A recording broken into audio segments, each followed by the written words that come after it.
This week's episode brought to you by the folks here at Movement Mortgage, who I remembered because we are the Movement Mortgage. That's right. Movement Mortgage things. And I should probably put Yeah, my use the mic. microphone next to it. Try it again. He needs to use the mic. I need to use the mic. That's your thing. That's my thing. All right. Anyway. Hey, well, yeah. real quick though, I'm wearing a hat Yes. and it's a mystery. It got sent to us. It's called Trinity Eatery, and I know nothing about it. Well, I eat up a good mystery. I know. Maybe we're getting a new restaurant or something.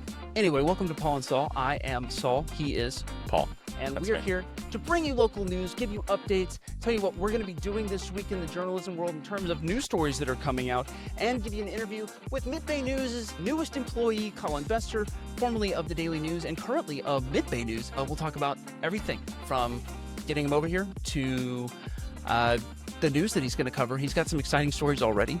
That's awesome. So yeah, welcome, Colin. Welcome to the team. Anyway, we will break it in. First things first, let's go quickly over the news that we're going to cover a little more in depth. 4 things for you today. $1 billion investment by an aerospace company that makes turbine jet engines. Do you use turbine or turbine?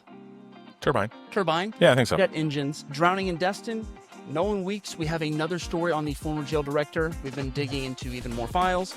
You're going to want to know what's in those files. Finally, City Manager David Deitch, City of Niceville. He's back. He's back from Taiwan. Yeah. We've asked him about the story. His The trip. What he thinks went ahead and happened, what didn't happen, Mm-hmm. what he expects in the future, and whether or not we might have a relationship with them in the future. Yeah, it's really cool. So I can't wait to get into it.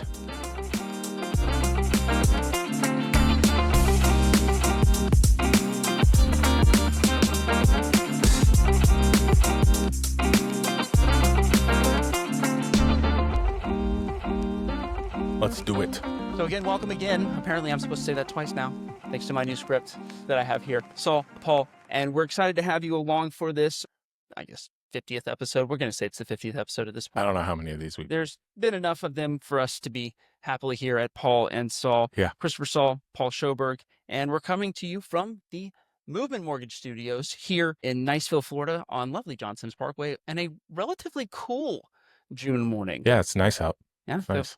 good stuff. And again, we've thanked all of our sponsors. So let's just get first into this story. A new aerospace company has come to Okaloosa County, or will come to Okaloosa County. We have the details online on our website, but $1 billion investment from this aerospace company that makes turbine jet engines. What does that mean for a place like us? You're the business mind of the group. Well, the first thing it means is that Shoal River Ranch actually pulled something big, so that's good. I mean, at some point, I think we need to take a look at that whole project and whether the investment by Okaloosa County pays off or not. But time will tell on that. But yeah, it's huge. I mean, the ability to do something aircraft related close to Eglin Air Force Base and Tyndall and Hurlburt, where flying planes is super important to the mission, I think is big.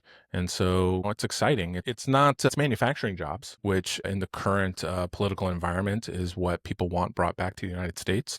Yeah, I mean, I'm excited about it. Will it end up hitting $1 billion? They're probably going to do it in phases. Right. So who knows if the total $1 billion investment will come to fruition, but it's exciting. We need more announcements like this when it comes to Shoal River Ranch. And so, I mean, a relatively big economic investment. They say that it's $1 billion over the next 10 years to 2035 is Right. when this company will be doing it. And can you pause real quick and tell me what the name of the company is? It's Williams, right? I gotta look. It's not in your hyperlinks because I was trying to cheat and look in the I was like, hyperlinks. And for some reason in Slack, it doesn't. There we go. Come on. Williams International. Williams International. All right. And it's gas turbine, 330 jobs. Anyway, back to it. So a total of 330-ish jobs by Williams International are what they're planning on bringing here. And something I learned thanks to the fuel pod incident is that these things run on avgas and not jet fuel, which are different things. Okay. Thanks to the very friendly people that taught me that lesson back in January. But so smaller planes, smaller engines, something more like a U-28 or a Dornier, something like that they could be making there. But the cool thing about that is these people at Williams have kind of 2 pipelines, right? They have the Air Force, which is bringing in people that have know-how and understand these things, but also the airframe and power plant school at Northwest Florida State College is turning out people to work in this facility. in theory. Yeah, I mean, I think it's a good mixture of business, community, and military all coming together for one common cause. And big ups to Williams International for making an investment. And I hope they do over 10 years put $1 billion in, because that would be awesome. Yeah, and hopefully it's the third leg of that economic stool we always talk about, the military being one, tourism, and then if we can have some serious manufacturing, especially in the north end where it's more insulated from hurricanes, it's a big win for us. Yeah, that's huge, huge. Next story up, drowning in Destin. Last week we had our first Yeah, drowning of the season, not on Memorial Day weekend, last Tuesday. So I guess technically out of that weekend, if you're being specific about it, sure. two adults were drowned in the Gulf of Mexico. Destin Fire Rescue or Destin Fire Control District responded to the incident, a very sad incident. They're still investigating, so they're not releasing any more information on that as we speak. But for everything we do have, midbaynews.com is where you'll find it. Yeah, and I guess there was a third gentleman involved, but he was able to be rescued by some beachgoers who had a boogie board. And I don't know, it was yellow flags. And I think probably we had some unexperienced swimmers and they got in over their heads. But yeah, I mean, this is common. This is what we have to deal with living near the Gulf of America and dealing with all that. But yeah, it's sad. I guess the one shining light is like we've had less deaths this year I than mean, so far, previous. right? Like, Yeah, I'm so used to every Memorial Day weekend, especially it's almost never the Gulf that I see it on. It's never that usually the deaths come in pools. yeah, And I kind of had a awakening a couple weeks ago when I took Cecilia to the pool and I didn't really pay attention very well. And she like kind of had a scary moment, but I was not as quick to react as I would have liked to have been. sure. And so I can totally see how stuff like that happens to kids. But it's a good refresher, a good reminder that like, especially in the Gulf where there's a lot more I mean, there's waves, Yeah, there's other stuff going on, there's thousands of people. Like we got to be responsible. We got to take personal responsibility for people that are out there and know our own bodies, like how strong we are swimmers. Like for example, I ain't going in if it's red because I doggy paddle. no, no one should go in if it's red, but Yeah. yeah, I mean, yellow, it's usually fairly safe to go in yellow. Obviously, you have to be cautious. Sometimes out of towners who haven't swam in a long time, they struggle. So, third story of the week, and this is kind of a big drop that I'm dropping on you right now because I don't Yeah, think I've given you the I opportunity to haven't read it. read the story. So, Nolan Weeks, as we know, is the former director of the Okaloosa County Jails. He resigned late last year after a report was filed by the county's out-of-house attorney. So, Okaloosa County doesn't employ a county attorney as a county employee. Hmm. They outsourced to a law firm called Neighbors, Giblin and Nickerson, who was tasked with investigating the alleged malfeasance at the jail. Nolan Weeks has a brother, Chad LeBoy. Chad LeBoy owns a company that helps sign inmates up for healthcare. Right. And so there's something of a potential of a conflict of interest there that was investigated. And the end result of that investigation was that Nolan Weeks resigned. What we didn't know, besides, because we got the report, right? Report on that a couple months ago. But what we didn't know is that he had actually responded page by page to all these accusations and led with a Wow. couple of things. Said everything from the HR director that was investigating him, asked him if she could get a job at Healthcare Cred because she didn't want to work there anymore because she allegedly had a boss that was having an affair. So that's part one of the story. So that's the first 1,000 words. The second 1,000 words is devoted to another document or set of documents that I pulled that comes to us from 2022. And that is when Nolan Weeks earned or got his position as the major of jail operations, When he was hired. the person right below the jail director. And so when he got that job, there were 4 applicants. And all I'll say is that you can look at a graph that I've made that you have seen. I've seen the graph. Yeah. That shows, whether or not they had the prerequisite degrees that the job description calls for. If they had the amount of training, the certification as a corrections officer, all these things. Long story short, you look at it objectively on paper, and Nolan Weeks was not the most qualified candidate. I mean, okay, so this is, for all the people on YouTube and the tinfoil hats and all the people on social media in general, if you want to scream good old boy system, like this might be the one. This might be the situation where you can scream good old boy system. I will give Bo, our producer, a graphic because I don't want you to just take my word for it. I would love for you to take the graph's word for it. It is not close. He must have interviewed really well. I mean, it was either the best interview in which he like saved the planet or there's something else going on because there were candidates that managed by an order of magnitude more people than he did. There were two candidates that had corrections officer certifications. He doesn't have one. Right. There were candidates that had master's degrees. He has a high school diploma, which is great, but that's not in the fine. job description, Right. right? Right. There were candidates that had worked in a jail facility before. He hadn't. And so somehow he got this job. His letters of recommendation were really good. I was going to Let me wink at this camera. They are really good. So, unbelievable. Yeah. Story is, I don't want to give everything away because I want you to click on it because I want to feed my family and pay my mortgage. Sorry. But it's going to be on there by the time this video is on YouTube. We'll put a description to all this story and all the stories down there in the description where we put everything else, including, by the way, the midbaynews.com/donate link. So if you want to give us a donation or a recurring donation to help fund this stuff, we'd love to have you. Also, midbaynews.com/newsletters, where you can sign up for our newsletters. It allows you to get all the information as quickly as possible without having to troll Facebook for hours on end. There you go. And speaking of Facebook, everyone was really mad when this story first came out about City Manager David Deitch going to Taiwan. Deitch has returned from his intrepid journey to the East. Name of a great book, by the way, Journey to the East. Yeah. I digress. It's a classic. So he has returned from Taiwan, where he spent 5 days. 2 of those days were really like on an airplane. Right. But he went over there to talk to the city of New Taipei City about the potential for it becoming a new sister city to that city. Said city a lot in that. To Niceville. To Niceville. The interesting thing was there were other suitors there as well. Oh, interesting. All of them have huge Taiwanese diasporas. And so they were kind of in there because, hey, there's a huge diaspora here. We were the only one without one. And so I asked, Dave, why do you think they picked us? And he was like, basically, I think it's because we have Eglin Air Force Base and they need to do, I think he called it citizen to citizen diplomacy.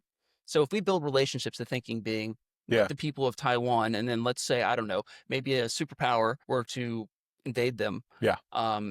It would be really, really great for them to have people that advocate on their behalf at local and state levels.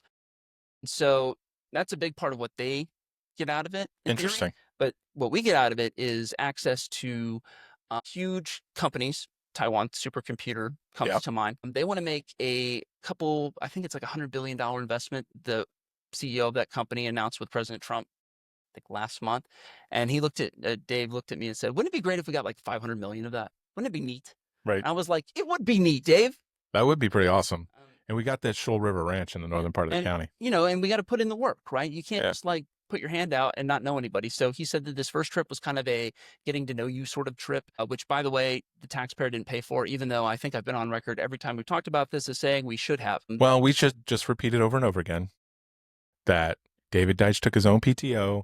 The city did not pay for this trip. And so, the Facebook trolls can just calm down. Friends, Romans, countrymen, we should have paid for it. But we didn't. So that's okay. So no taxpayer dollars were used. It went well. He feels positive about the interaction, but ultimately it's up to the city council whether or not we continue this relationship. So I can only imagine it's going to come up in our June city council meeting. If you want to be there and say that it's dumb, city council meeting is the second Tuesday in June. If you want to be there, hopefully, and say that it's a great idea, then second Tuesday in June is when you can do that. I don't see how anyone could argue why it would hurt. They will. I guess we'll figure that out. Anyway, so a shout out to all of our donors, including, people that have just signed up. We had a guy, Nate N. That was a good name. He signed up over the weekend. So big shout out to Nate. A shout out to loyal donor Jane Childs for helping making this thing happen. Without y'all's donations, we're not able to do the news for people. We're not able to do the journalism. I'm not able to pay Colin, which I would very much like to do. And so if you would like to donate, midbaynews.com/donate is the place to do that. Your city council and running thereof, all the stuff that we monitor, county commission, all that stuff. Thank you, because you will be an informed citizen who can help. You guys are getting a lot of free value. Cough up a few bills. Segment 2 is our look ahead segment. Yep. We're going to talk about a couple of really interesting things. And so this is Colin, our journalist, who you will hear from in the interview section of this of this podcast. He's got a lot of stuff already because he was working at another local outlet. So, I mean, he's plugged in. He knows what's going on already. So he's going to be able to produce a lot of amazing content really quickly because he has this He has the contacts. It's a big reason why we pursued him. Another reason is that, frankly, there's a story I like to say about Abraham Lincoln. And, like he talked about like Grant, General Grant, and like, he was a hard charging guy. He wanted to like fight the rebels, most of his abilities. And Abraham Lincoln said, like, I need him. He fights. And that is Colin's personality to a T. Very cool. He doesn't back down. He's going to tell me no. He's going to tell me that I'm stupid on stuff. And I frankly told That'll be two of us. No, it's great. You and I. But that's the thing. You don't need yes men, right? You need people to tell you you're an idiot. No, it's good. I look forward to watching the interview. It's going to be really good. We're excited about that. But about these stories, House election in District 3, we have a special election that's going to take place next week, next Tuesday, I believe. And that'll put the last member of the House in the House, the State House. Got a Republican and a Democrat in the race. And it should be very, very interesting to see how that goes. All the numbers that are involved with that. We should probably say up front, the Republicans probably going to win. I think there's a 0.00000000001% chance the Democrat wins. It's just a Republican district. I don't know what to tell you guys. But the good news is the people in far north Okaloosa County and most of Santa Rosa County will have a representative in the State House for the 2026. So big win. Yeah, it's good. Manny Diaz has been named the president of UWF by Ron DeSantis, pending confirmation of the Senate. He's the former education commissioner, and basically Colin's an alum over there, so he's going to be getting reaction from. Maybe we get an interview. Well, that's the plan, is to reach out to everybody and see what we get. So it'd be interesting to see what he has to say, what the direction for the school is going to be. It is, fun fact, the third smallest state college in fourth smallest state university in Florida. The only ones that are smaller are FAMU, Florida A&M, New College of Florida, Devin Stevenson's Florida Polytechnic are the only ones with a smaller population than West Florida. I didn't know that. I thought West Florida was a little bigger than that. It is big. Don't get me wrong. It's like about 10,000 students, but most of our state universities are huge. Florida's big. UCF is the biggest. Do you know who the second biggest is? It's a community college in Miami. It is not. So state universities. It is FIU. Well, it's bigger than the University of Florida. That doesn't surprise me, I guess. I mean, it makes sense when I looked at it, I was like, yeah, that makes sense. But at the same time, I was like, that's nuts. People want to be in South Florida. Hey, man, I get it. And then he's looking at something that has been controversial, and you guys have been talking about online for since the Acorn incident. After the Acorn incident, which you can look up, but basically a sheriff's deputy from Okaloosa County shot a magazine into his patrol car because he heard an acorn. The guy was fired. But after that, the comments section for all of the sheriff's social media was turned off. It never turned back on. Never turned back on again. And to this day, you cannot comment on any of their stuff. Colin is looking into the legality of that, what that is going to look like. Okay. I just think it's a bad look. PR-wise, I wouldn't recommend it. But he's going to look into strictly the legality of what their rights are as a sheriff's office, what our rights are as a community. You'll see that later this week. And then finally, across the street from the Movement Mortgage Studios. I can almost see it from here. As the prophets have foretold, we're getting a wind world. Because I misspelled wine world. It's wine world. Yeah, the sign's up on the old Laura's feed and something. Quickly we forget. Man, I don't know. It was there for a long time. But yeah, the wine world is the sign's up, and they were working hard. I drive by there almost every day, and they're working really hard to get that place gutted out and set up. So that's exciting. And then of course we saw another Facebook post about Wawa. The Wawa's still coming, people. That again, it's just going to take a while. As the prophets, and by the prophets I mean the zoning committee, have foretold, we will have a Wawa eventually. They have to build it. Yeah. So, Wawas and wine worlds, it's coming to Niceville. It's a big W year. It's a big dub for us. Anyway. Pass on that one. Okay. Special shout out to our sponsors, Movement Mortgage, who sponsors the studio and allows us to get the news to you. Movement Mortgage, Steve Shutt. So Movement Mortgage is the place to go for all of your mortgage needs. Yes, mortgages, they're important. Anyway, coming up, now that we've read our ad, hi. I'm going to speak with Collin Bestor, our newest journalist here at Mid-Bay News. We're going to talk a little bit about his role here, the stories he's excited about, some of the new plans we have for content that are going to be on the horizon. So stick around for that. All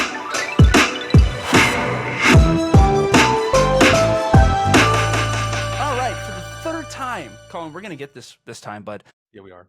We are here welcoming the newest Mid-Bay News reporter, Collin Bestor, to the team. And as part of that Paul and Saul welcome, I think we just kind of go into who you are, what you're doing here, and what you want to see kind of going forward in the future with Mid-Bay News. Well, when you hired me about 3 weeks ago, you said, I need someone on my staff who's not afraid to get the story. You told me the words I'm remembering, you told me you wanted a pit bull on your staff. And that's exactly what I'm going to try to do. Try to get the hard hitting news story, but still cover, your daily news stuff, what happens at city council, but really try to focus on more investigative reporting so that people, not only in Niceville, but now our expanded coverage areas and Crestview, Fort Walton Beach, Mary Esther, Destin, they all have the news they need to have to make sure that they make informed decisions for their lives and, friends and family. What do you see as like the big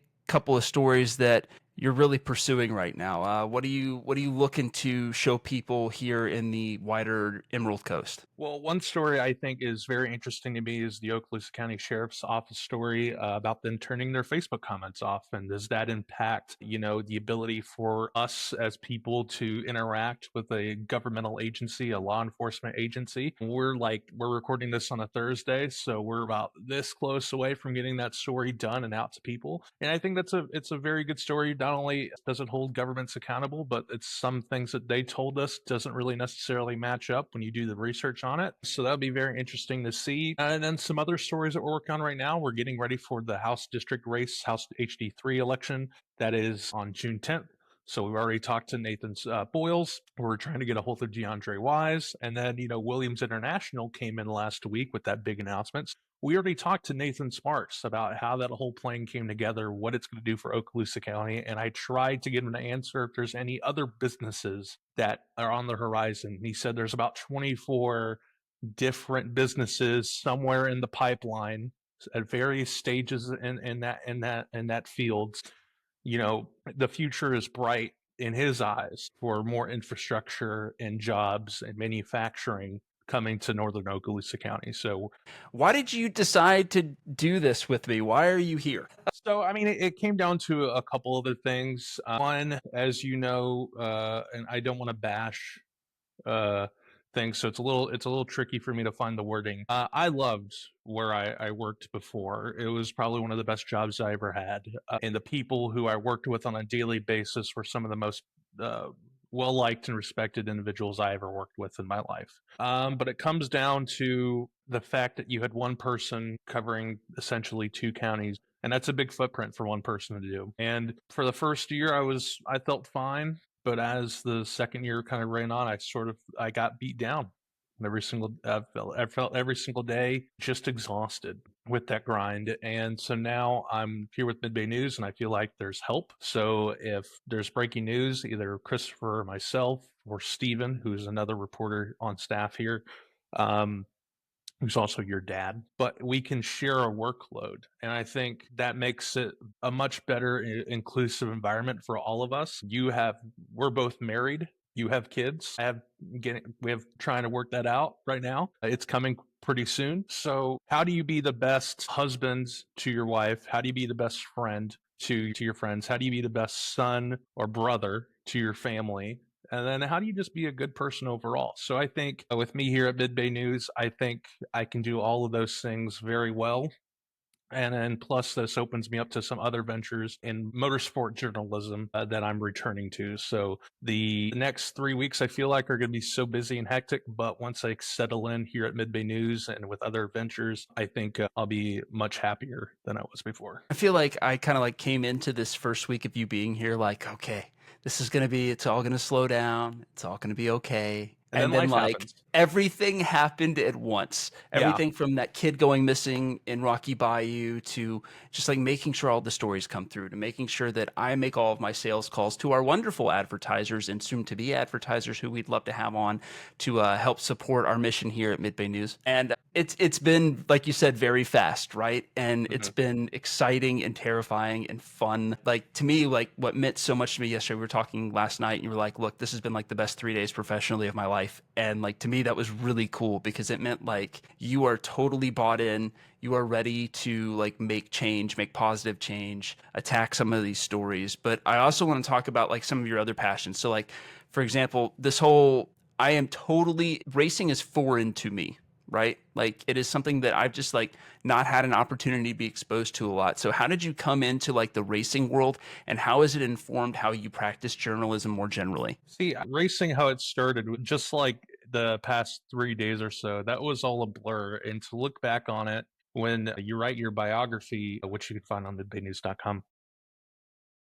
Yeah, it's so weird. So I was a senior at UWF studying film, TV, radio, and the senior capstone class is Argo News, our TV production. Student-led show. It's about 30 minutes, and it's there's about 8 people in this class doing traditional news stories for TV. The story that week was affordable things for college students to do. And I was like, well, I love Five Flag Speedway. It's always been affordable to me. So I went to go talk to the president of the Speedway, Mr. Tim Bryant, and we had a great interview. I gave him my phone number, and I think it was February. I got a call in April saying, hey, can you be at, so this is from Bob Dillner at Speed 51 at the time. Now it's Racing America. And he said, hey, can you be at Five Flag Speedway and Mobile International Speedway this weekend? We're just going to try you out. And I said, yes. I dropped everything. I worked at a Hertz rental car at the time at the Pensacola airport. I was driving cars from the garage back to the Hertz processing unit, and then I drive them back so that's what I did. So I was like, hey, I need to stop doing this. Question, was it all left turns?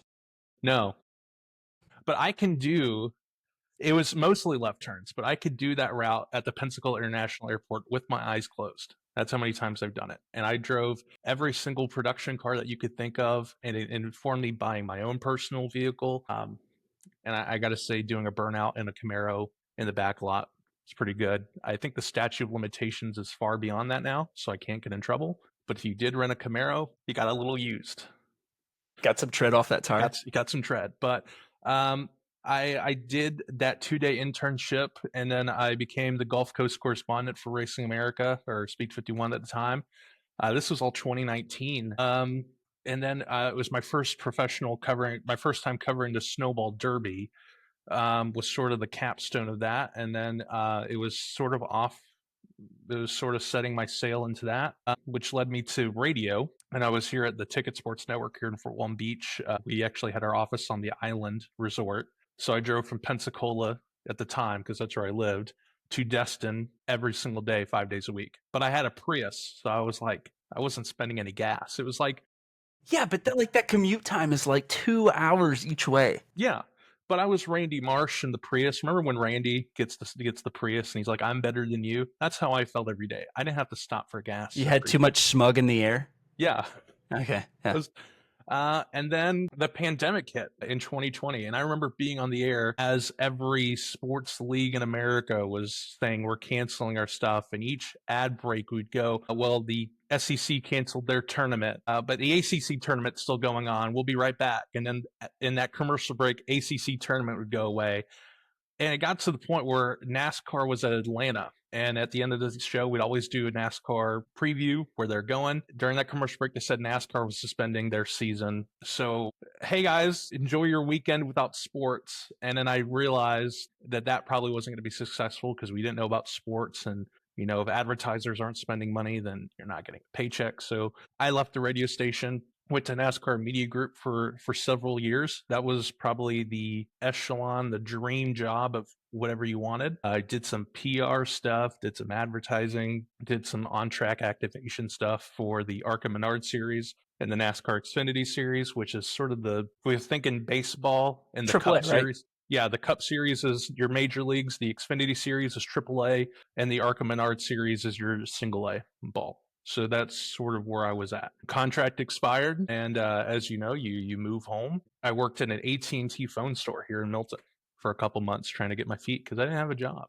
Luckily, Gannett and USA Today was hiring, so I go to the Northwest Florida Daily News. and there for 2 years, and then I moved up to Mid Bay News. So that's sort of my full work biography for you. I didn't know how much information you wanted. We didn't I talk think about that's good. I think because people can reference this when they say like, "Oh, Colin doesn't know about NASCAR or whatever." Like, I can be like, actually, I have a whole podcast episode about it if you'd like Yeah. to hear it.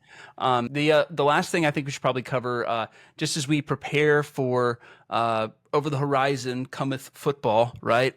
You're a Milton Panther alum. Milton's been down for a little bit, but they have a new coach. So does Niceville.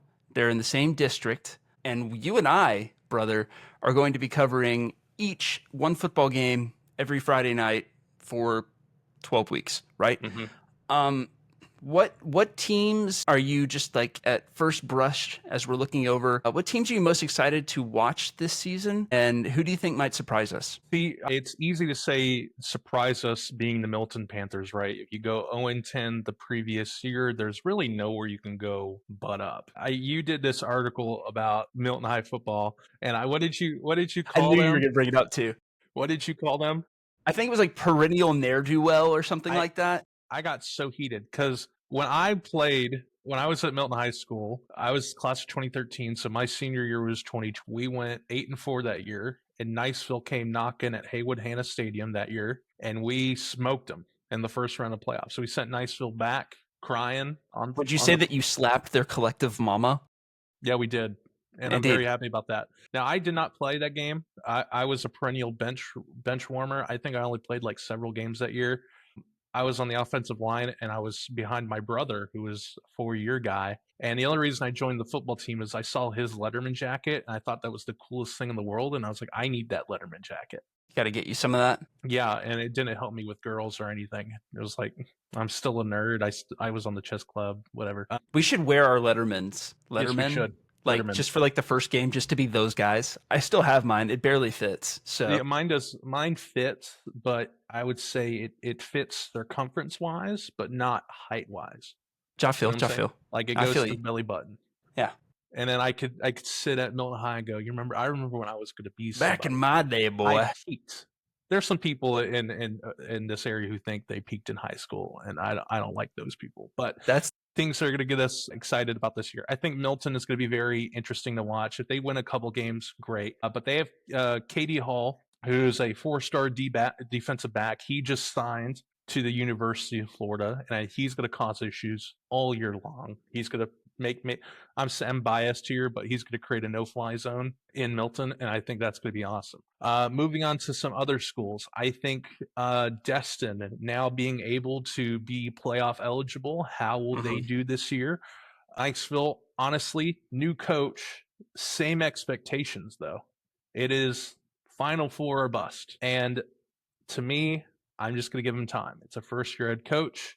As long as I think he stays above 500, I think he's fine. Is Choctaw still going to be the perennial? I think if Niceville's the perennial powerhouse, Choctaw is a step down from them. Are they still going to be on that same level? And then Fort Walton Beach, Crestview, they're still trying to find that footing to go up and up and up. But I think the most interesting high school football story, I think, is the Milton Panthers, because there's still a lot of good people on that team, a whole entirely new coaching staff. So how will that affect Niceville's chances to get to the playoffs, because they're in the same division? I think my big storyline is going to be, does Niceville make the playoffs is number one. Do all the coaching changes that moved to Destin and brought some kids with them from Niceville, does that make Destin like the rural class powerhouse? That's probably another one. I think Milton's a fair and a very interesting kind of storyline as well. And then I think the one thing I would disagree on is I think that Choctaw is in the same weight class this year as Niceville. I think that just based off of our sports guy Gehrig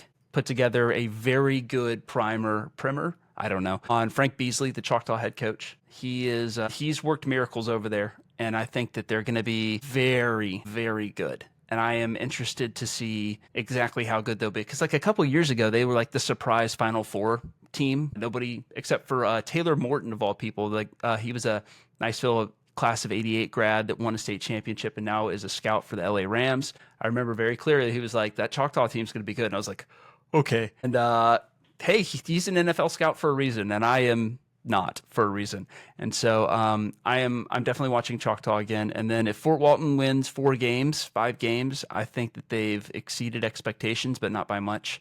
They looked really good in that spring game. But we got a lot to cover. We got a lot of news stuff to do, and it's going to be a fun ride. So I appreciate you joining me here at Mid-Bay News and just being a part of the team, man. And for being my friend. Thank you for being a friend. I am honored to be working alongside you to make Okaloosa and Walton County a better place to live in. And I think that is outside of our mission statement that we have on midbaynews.com. You can find it, scroll all the way down the bottom. That's our 1B mission statement, making Okaloosa and Walton a better place to live in. And I think as long as we do that at the end of every day, even if we don't even write, even if we're in the middle of writing an article that will lead to that point, we're still making progress. Mm-hmm. And we can still have fun by covering high school football in the fall and do all these little fun things when Milton plays Niceville, October 24th. Expect greatness from Mid-Bay News all week. It's going to be memes. It's going to be just, I think we need to have a bet. We need to do something. I'm in. And it has to be public humiliation. What else would it be? I mean, duh, right? Like we can let our listeners decide. I agree. Yeah. Well, that's what we got for today. Colin, thanks for humoring me. We'll see you here in the next couple of weeks. And be sure to catch our forthcoming podcast where we'll be doing a deep dive into one story that has really affected the area in a meaningful way. I think we're starting with Roger Fortson. Mm-hmm. And so Colin's going to be taking the lead on that. I'm going to be kind of along for the ride. So stay tuned to our podcast feed. We'll be working on that stuff, but that's what we got for now. And so we're going to put it back to me in the past with Paul in the past right now. But thanks again, Colin. See you, buddy.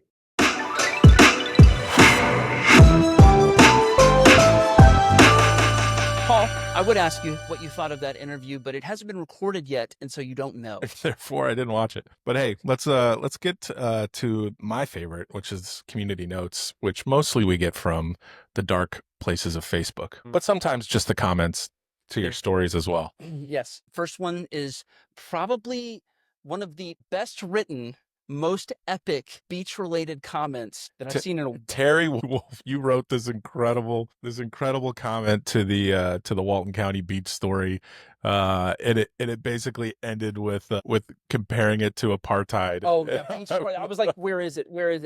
Beach apartheid. First of all, I know you're serious about this, and we are serious about it too. But your alliteration is 10 out of 10. Oh. Like beach apartheid, that strikes a note. Fam. That's a pretty good headline. That's headline. That's I can't believe you didn't lead with beach apartheid. It's pretty good. That would be my only kind of like copywriter's note. Yeah, Tara Wolf, excellent comment. Like top 5 comment of all time. Long story short, she says that the beach is public land. We need to talk to our local representatives. Yeah. All true statements about how you should react to things, when you feel strongly about them. Talked about how the shoreline is not the rich's personal fiefdom. It was funny. But anyway, it was both funny and I think had a call to action. I'd hire you as a copywriter if I could, is what I'm saying. Yeah. It was very good. Niceville softball had a really good season. They went to the championship and unfortunately lost by 1 run. So it came down really close. So Julie Rouse Dickerson had a really good shout out, just saying they had such a great run and every reason to be proud. And we want to give a shout out to Niceville softball team. You guys had an excellent season. Sorry you came up short, but thanks for being who you are. And for everybody but the seniors, they'll be next year. Let's win it next year. Yeah. So, 2 seniors on that team, most of the team's coming back.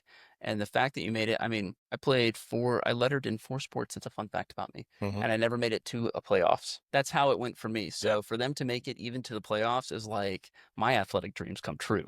So it was pretty cool. Athletes than I am. Yeah, it was pretty cool, and then having the 2 seniors fly back on a private plane, like it was almost the storybook ending. So close. It was cool, man. Yeah. And then Kathy said, or no, we're not covering that one. We're going straight to Dog Park Mania.